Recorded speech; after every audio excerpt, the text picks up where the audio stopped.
का बता थपलियाल। इस शो की खास बात यह है कि हम सेक्टर स्पेसिफिक कंपनियों की बातचीत करते हैं, कंपनी के मैनेजमेंट से भी हम जुड़ते हैं और जैसे तिमाही नतीजों का मौसम शुरू हो चुका है, नतीजों पर भी बातचीत होती है कंपनी से। अगर आपने इनमें पैसे लगा रखे हैं तो हमारे साथ न सिर्फ कंपनी का मैनेजमेंट होता है बल्कि मार्केट एक्सपर्ट भी होते हैं जो इस कमेंट्री को सुनते हैं और आपको स्टॉक में सही और सटीक सलाह भी देते हैं और साथ ही बाजार की चाल पर अपनी राय भी रखते हैं। सब कुछ है आज शो में, लेकिन चलिए शो की शुरुआत बाजार से जुड़ी कुछ बड़ी बातों के साथ कर लेते हैं, जहां पर हफ्ते की शुरुआत कमजोर होती हुई हम देख रहे हैं। चौथे दिन गिरावट में है बाजार 25,000 के पास और लगातार 25,100 के नीचे जो है निफ्टी कामकाज करता हुआ। इतना ही नहीं, अगर आप बैंक निफ्टी देखें तो यहाँ पर भी हमें दबाव के साथ कारोबार होता हुआ दिखाई दे रहा है और 56,700 के करीब हल्की नरमी के साथ यहाँ पर बैंक निफ्टी में भी कारोबार। लेकिन अगर हम मेजर इंडिसेस के मुकाबले ब्रॉडर इंडिसेस को देखें, मिड कैप स्मॉल कैप को देखें तो यहाँ पर एक्शन है। दोनों ही इंडेक्स लगभग आधा परसेंट ऊपर कारोबार कर रहे हैं। सेक्टर स्पेसिफिक एक्शन आज ज़्यादा है। फार्मा रियलिटी में हम देख रहे हैं खरीदारी हो रही है। कुछ काउंटर्स जैसे कि सन फार्मा अगर आप देखें तो इनमें तेज़ी है। डीएलएफ में आज के सत्र में तेज़ी है, लेकिन नतीजों के बाद आईटी पैक और ख़ासतौर से टीसीएस देखिए 2% नीचे है। इसके साथ साथ विप्रो इन्फोसिस में भी हम जो है कमज़ोरी का एक आलम फैलता हुआ देख रहे हैं। देखिए एडवांस डिक्लाइन से ही आपको अंदाज़ा हो जाएगा कि बाजार की ब्रेथ जो है वो कमज़ोर है। डिक्लाइंस का खेमा ज़्यादा भारी है। 1432 यहाँ पर डिक्लाइंस हैं, 1204 यहाँ एडवांसेस हमें दिखाई दे रहे हैं। लेकिन सेक्टर स्पेसिफिक एक्शन में अगर हम देखें तो फार्मा 1.25% इंडेक्स के तौर पर ऊपर है। मेटल्स में हल्की फुल्की खरीदारी दिखाई दे रही है। इनफैक्ट अगर हम रियलिटी इंडेक्स देखें तो ये भी 1% के पार की तेज़ी के साथ कारोबार में बना हुआ है। कंजम्पशन पैक पूरी तरह से एक्शन में है। डिफेंस आज थोड़ा सा कमज़ोरी और मुनाफा वसूली के दबाव में, लेकिन उसके अलावा आप हेल्थ केयर देखें तो यहाँ पर भी फार्मा की ही एक तरह से पूरी तेज़ी फैलती हुई और 1% के पार इंडेक्स भी कामकाज कर रहा है। लेकिन मिड डे मार्केट एक्शन में बहुत स्टॉक स्पेसिफिक एक्शन भी होता हुआ हम देख रहे हैं। हमारी सहयोगी स्नेही शाह भी जुड़ गई हैं। स्नेही, मेजर इंडिसेस के मुकाबले अगर हम देखें तो ब्रॉडर इंडिसेस बेहतर परफॉर्म कर रहे हैं और रियलिटी इंडेक्स मेरे ख्याल से आज का हीरो बनता हुआ अब तक। मिड डे मार्केट में क्या एक्शन है, क्या हाइलाइट्स हैं आपके पास? नहीं जी बिल्कुल, जैसे कि आपने कहा निफ्टी 50 काफ़ी दबाव में है और बड़ी मुश्किल से 25,000 का अंक पकड़े हुआ है। बट जैसे कि आपने कहा broader market Nifty mid cap और स्मॉल कैप अच्छा कर रहा है। कुछ स्टॉक्स उन क्षेत्र में से काफ़ी अच्छे कर रहे हैं। सेक्टोरल व्यू में देखें तो निफ्टी रियल्टी जो रियल एस्टेट का बास्केट है, जैसे कि आपने कहा, वो आज के ट्रेडिंग सेशन में सबसे अच्छा परफॉर्मिंग क्षेत्र रहा है और उसके अंदर शोभा, ब्रिगेड, प्रेस्टीज एस्टेट्स, ये 3 स्टॉक ने बहुत अच्छा किया है। अगर हम रियल्टी स्टॉक्स के दाम देख पाए ऑन एयर तो जी हाँ, ये देखिए लगभग 1 से 2.5% का अपटिक हमें देखने को मिल रहा है। शोभा डेवलपर्स, ब्रिगेड एंटरप्राइज और प्रेस्टीज एस्टेट में 3 रियल एस्टेट के काउंटर्स जो आज काफ़ी अच्छा कर रहे हैं और निफ्टी रियल्टी भी एज अ पैक काफ़ी अच्छा कर रहा है। दूसरी तरफ अगर हम बात करें कि जो क्षेत्र बिल्कुल भी अच्छा नहीं कर रहा है और आज के ट्रेडिंग सेशन में सबसे बड़ा लूज़र है तो वो रहेगा पूरा आईटी का सेक्टर। निफ्टी आईटी बहुत ही नीचे है क्योंकि टीसीएस के नंबर्स वीक रहे थे पिछले हफ्ते, याद कीजिएगा, और आज मार्केट के बाद हमें एचसीएल टेक के भी नंबर्स देखने को मिलेंगे जहां पर भी कोई अच्छी उम्मीद नहीं है हमें उन आंकड़ों से। तो विप्रो, टेक महिंद्रा, इन्फोसिस 2 से 2.5% के बीच में कट दिख रहा है हमें इन सारे काउंटर्स पर जो निफ्टी आईटी क्षेत्र के टॉप लूजर्स हैं।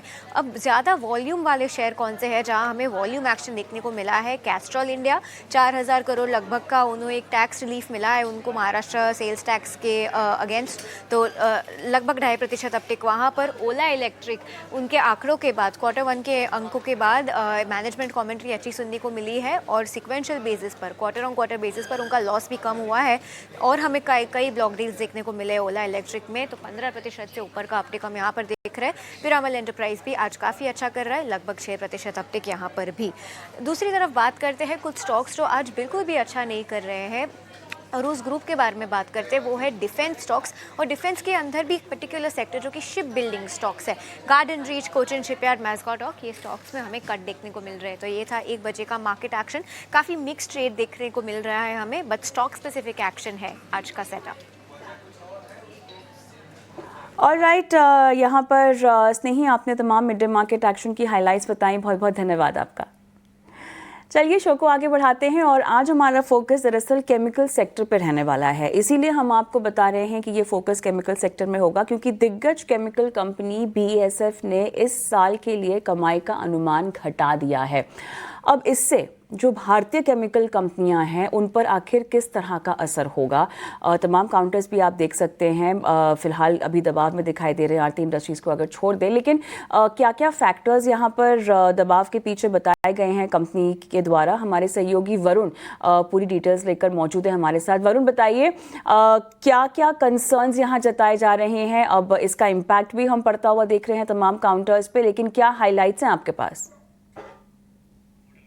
डेफिनेटली, तो बासफ जो कि ग्लोबल प्लेयर है केमिकल सेक्टर में, उन्होंने दरअसल अपना जो 2025 का ग्रोथ गाइडेंस है खासकर एबिटा का, उसको घटा दिया है। पहले इनका growth guidance 8 to 8.4 billion Euros के आसपास का था, अब वो घट के 7.3 से 7.7 बिलियन यूरोस के आसपास जो है 2025 के लिए है। और फ्री कैश फ्लो का जो गाइडेंस है 400 से 800 मिलियन यूरोस के आसपास का है। देखिए, इस कंपनी ने दरअसल अपने नतीजे घोषित किए थे, जहां पे नतीजे भी कमज़ोर थे क्योंकि आय में करीब 2% के आसपास की गिरावट थी। ऑपरेटिंग एबिटा यानी कि एबिटा जो था उसमें करीब 9.7% के आसपास की अच्छी खासी गिरावट जो है वो इस कंपनी के नतीजों में देखने मिले। और नतीजों में ये गिरावट क्यों आई? ये आई है क्योंकि एक तो करेंसी इम्पैक्ट, वैसे भी आपने देखा है कि डॉलर कितना वॉलेटाइल है, तो अक्रॉस करेंसीज अगर आप देखेंगे तो वॉलेटिलिटी काफ़ी थी, उसका इम्पैक्ट देखने मिला। और साथ ही साथ केमिकल सेगमेंट में कीमतें घटी है, उसका इम्पैक्ट इस कंपनी के नतीजों पे देखने मिला। हालांकि वॉल्यूम्स जो थे वो स्टेबल थे, तो इसके वजह से कंपनी के ओवरऑल नतीजे जो थे वो कमज़ोर थे। साथ ही साथ कंपनी ने अपना गाइडेंस भी घटा दिया है। अब कंपनी का गाइडेंस घटाने का कारण सबसे इम्पॉर्टेंट है, क्योंकि कंपनी का कहना है कि जो ग्लोबल इकोनॉमिक ग्रोथ है वो आगे चल के थोड़ी बहुत कमज़ोर रह सकती है और मांग में कमी आ सकती है। अब क्यों आएगी कमी?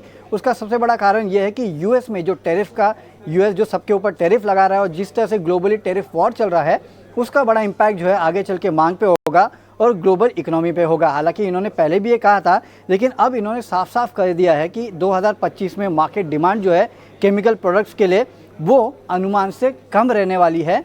और ये एक बहुत बड़ा नेगेटिव पॉइंट है जो कि इन्होंने अपने ओवरऑल नतीजों में कहा है, और इसके लिए इन्होंने अपना जो ग्रोथ गाइडेंस है वो काट दिया है। जाहिर सी बात है, इसका इम्पैक्ट जो है वो इंडियन केमिकल कंपनीज पे भी पड़ेगा। खासकर अगर आप देखेंगे तो SRF, आरती इंडस्ट्रीज़, ये तमाम वो कंपनियां हैं जिन पे पड़ेगा। और खासकर जो ग्लोबली लिंक कंपनीज है उन पे आपको ज़्यादा पड़ते हुए दिखाई देगा, क्योंकि ग्लोबली अनसर्टेनिटी है और टैरिफ का इम्पैक्ट जो है वो बहुत बड़ा यहाँ पे हो सकता है। ये बासफ ने कमाई का यहाँ पर अनुमान घटाया है, तमाम फैक्टर्स भी यहाँ पर बताए हैं, लेकिन इस पर हमें और भी विस्तार से बात करनी होगी। वरुण, फिलहाल आपका बहुत बहुत धन्यवाद। लेकिन हम एक काम करते हैं, छोटा सा ब्रेक लेते हैं इस शो में। ब्रेक के बाद हमारे साथ अजय जोशी जुड़ेंगे, जो कि केमिकल इंडस्ट्री के एक्सपर्ट हैं। उनसे इस खबर पर अपडेट लेंगे और साथ ही इस पर बाकी कंपनियों पर क्या असर होगा जानकारी लेंगे ब्रेक के बाद।